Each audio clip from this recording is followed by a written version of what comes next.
an original tag about how Proust can change your reading. This is an original tag from Heather at Heather Reads, and I was tagged by Heather. Thank you, Heather. I appreciate it. I was a bit surprised, but I appreciate it. And so this tag is about the book, How Proust Can Change Your Life. This is an example where I get to tag my friend Pat at Book Chat with Pat. I rarely get a chance to do that before she tags me. So she's tagged. I just saw James at Quaint and Curious Volumes do this tag, and I'm glad he did it before I did.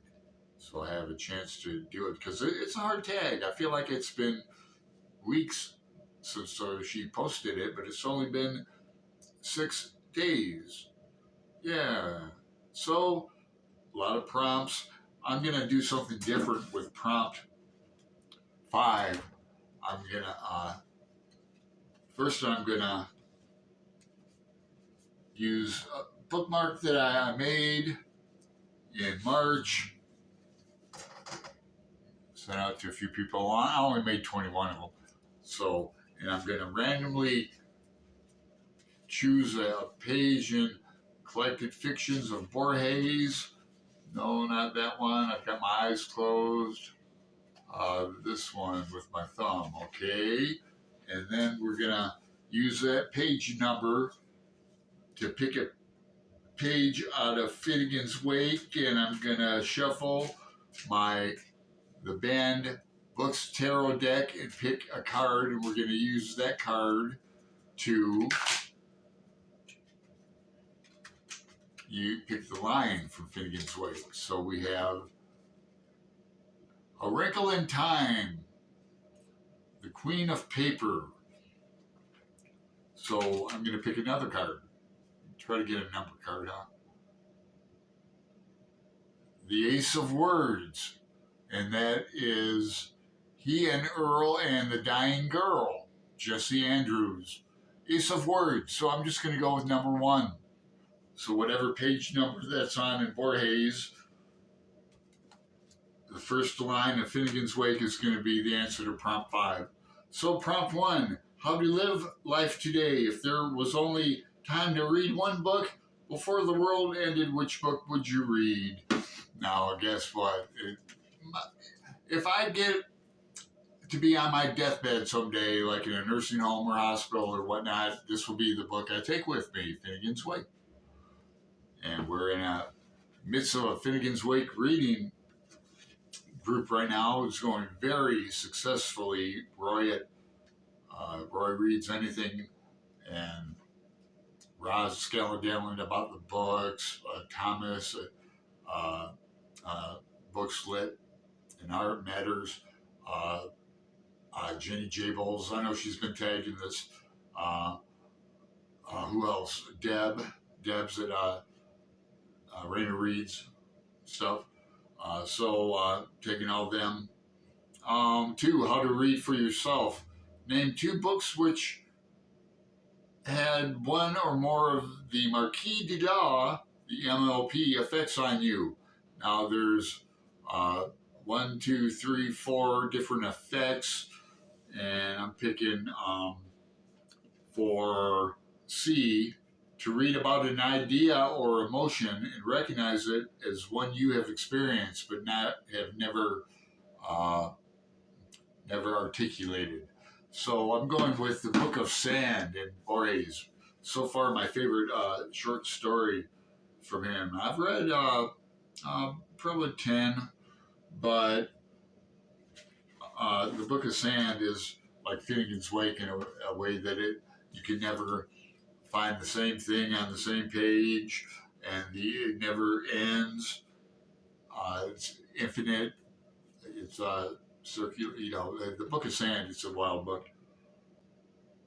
3, how to take your time. If you had to spend a week in a cabin in the woods with no phone, television, radio, or internet, and no transport except your 2 feet, and there was a hard copy of Proust In Search of Lost Time in the cabin, would you try reading the book, or would you do something else And what would that be? So I would definitely read the book. I have it on Audible. I was planning to read it with Greg's book, or with Greg's read along, but I didn't. I'm really booked with books. But I would read it, but then I would take hikes and strolls. I love hiking.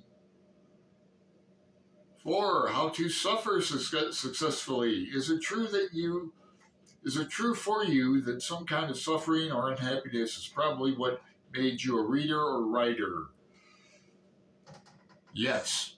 I remember reading in junior high, as precocious as you were too, junior high, waiting for Godot on the last day of class, and all the the kids were all in groups and socializing and that. Not me. I was sitting by myself waiting for Godot. And I'm still reading the damn book. I saw the play not once but twice last year.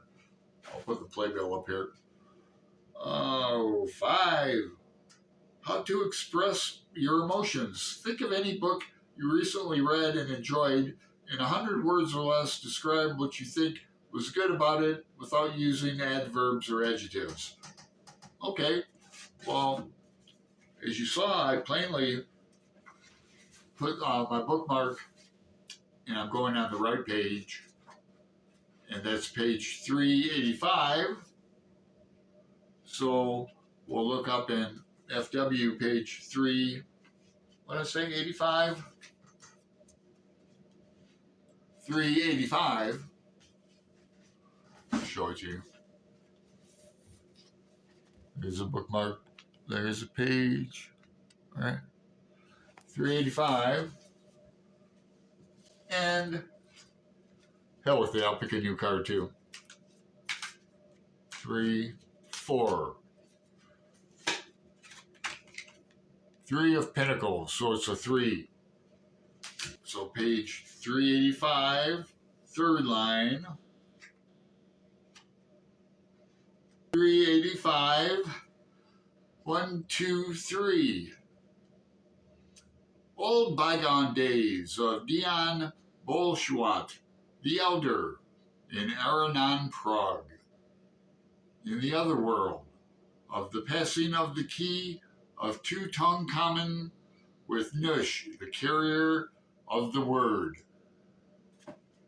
Prompt 6, how to be a good friend. Think of a book where friendship is central and discuss where Proust's principle about 100% honesty being bad for friendship is true or not. So I'm going to go with Homeboy. Recently, buddy read that with Greg and others. There's a romance in that with Joe and Daisy, I believe. No, Roxy. I'm sorry. Joe and Roxy. Throughout the book, you don't know what's happening. She's keeping stuff from him. He's keeping stuff from her. Are they going to ever get together again? Well, it's a novel. But, oh yeah, they keep secrets, and they're not all revealed. It's not a Hollywood ending. 7, how to open your eyes. Is there a book that opened your eyes to the beauty of a different genre or different type of writing or different subject matter?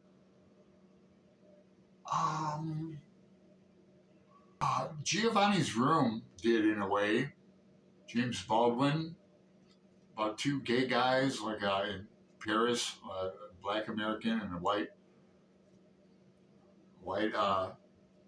openly gay couple in the 50s.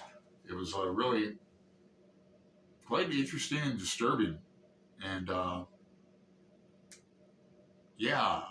did learn. So I always learn from Baldwin. 8, how to be happy in love. Do you have any personal pointers to help a flagging reader refresh their love for reading? Yeah, try audiobooks. Try audiobooks along while reading the text, not just in your car. Try that. And 9, how to put books down. Is there a writer you once considered a kind of oracle, or a book you once thought you would always adore, but over time you have grown to see the author book differently. Yeah, the book. I still love and adore Thomas Pynchon. In fact, he's got a new book coming out in October called Shadow Ticket. And we're going to read that in a group. Then we're reading Gravity's Rainbow in January of 26. So, but his novel Against the Day, I used to say, was my favorite modern novel, contemporary novel. But having read it 3 times now, and on the third time we read it with a group, and I was really going to try to find out this plot conspiracy theory on this corporation called TWIT, TWIT, and yeah, I did. In fact, they could have cut the whole thing out of the novel, and it's just a never-ending. It doesn't come to any conclusion, and that kind of made me mad. I adore the beginning of the book, the chunks of chance and all that adventure, and it ties up in the end quite nicely. But I was mad with that. Is that it? Yes, it is. So, I've already mentioned people. If I mention you, you're tagged. If you're watching this, you're tagged. And I'm going to put some more people in the description box. Mark that. Like, subscribe, make a comment. I'll reply back to you.